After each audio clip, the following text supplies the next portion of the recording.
efficiency-free surveys. For those of you in the gerosphere, you know, that's pretty cool. And I took the job. And here's what I didn't count on. I fell in love. That's what I didn't count on. I fell in love with the people, the caregivers and the elders and their families. I fell in love with the rhythm of the work. And I mean, to tell you the truth, there was one other real bonus. It was 5 miles away from my house, and I could ride my bicycle there. And I made an arrangement with when I took the job, it was on the condition that the nursing home laundry would wash my pants and shirt. So I would ride to the nursing home, jump in the shower. I had a little locker in the locker room. I would grab out the shirt and the pants. And I'd go make my rounds and then, you know, would launder them. I wore the same shirt and pants every day there for like 3 years. But they were always clean. And I enjoyed the work. I enjoyed what it brought to me. But there was something big going on, and it wasn't right. And I'll never forget a day I came to work at the nursing home, not that long after I started, and I was asked to go see a woman who had a rash on her arm. Now, honestly, a skin rash. Not that complicated. So I go down the hall, and the nurse is with me, and I go into the room, and I was especially young and especially foolish at that time. And I used my big, dumb doctor voice. Anybody with gray hair in the audience knows this voice. Hello, Mrs. Smith! Yes. You know, I'm glad to be with you!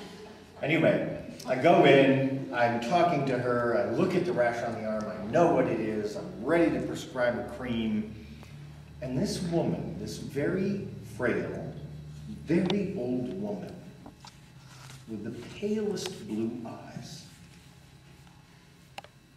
she reached up from her bed and took a hold of my arm and just kind of pulled me down over the bed. So I was over her looking down. And she said to me, "I'm so lonely."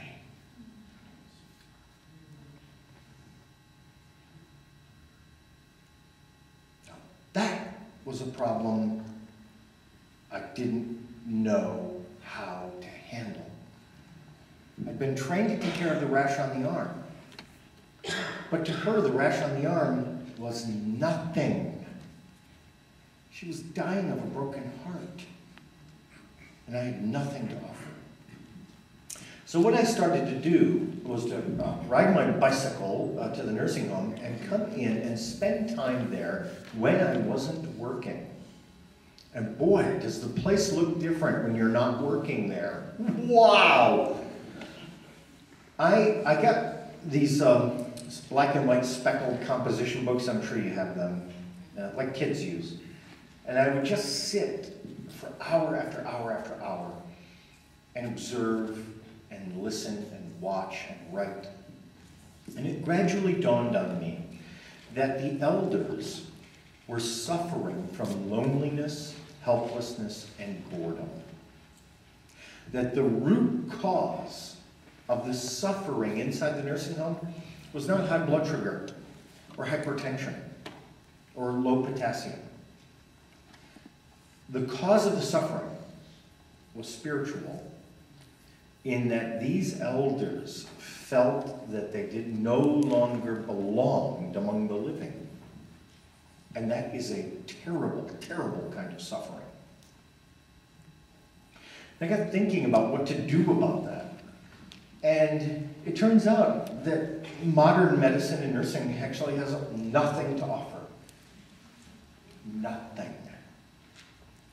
I had to look outside. I had to look into the nature of old age. What does it mean to be old? To be very old, to be frail. And gradually I came to understand that what changes most of all for very, very old, very frail people is that their world gets smaller. Very small. Now, I'll give you an example. I'm in the later part of my middle age right now, and yet I'm going to finish here, and then I'm going to Billings, Montana. I'll be in Billings, Montana tomorrow, and then I'll be back home for the weekend. Fine. But I'm just telling you, right here in Asheville, if you invite me back 50 years from now, I'm not coming. I'll send you a note.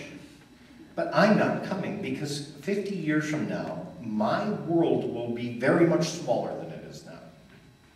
And in fact, you've seen this among your own relatives. As you advance into old age, your world gets smaller. Now, what does this mean? What it means is that the nursing home isn't really a nursing home. It's actually a world we make for our elders. It is fundamentally an ecological system that's created by humans to provide for very frail older people, and becomes, for those old people, their whole world. Now, this is the moment I had a realization that scared the hell out of me and continues to scare the hell out of me. When we're given a chance to create a world for the frailest and most deserving among us, we make a nursing home! This is it! That's the big idea! Holy cow! You would think we could do better than that.